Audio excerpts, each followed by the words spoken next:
Hello, traders. FX Pip Collector here. Today is Thursday, November 14th, and this is my recap of the top videos of the day. And gold came in number 3 today, so we're going to do a quick recap on the 1 hour time frame. If you didn't see my full top-down analysis from this morning on gold, make sure you check out the video linked at the end of this video over here. But also, don't forget to check out my website, fxpipcollector.com, if you'd like to get access to my swing trade setups, my daily members-only live streams on Zoom, and my 34 video trading course all included for only $30 per month.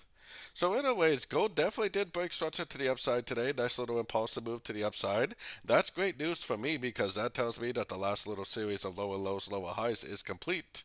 Now, a break of this structure up here is what's going to tell me that the higher time frame downtrend is over. No break of structure means that I'm still definitely primarily looking for shorts.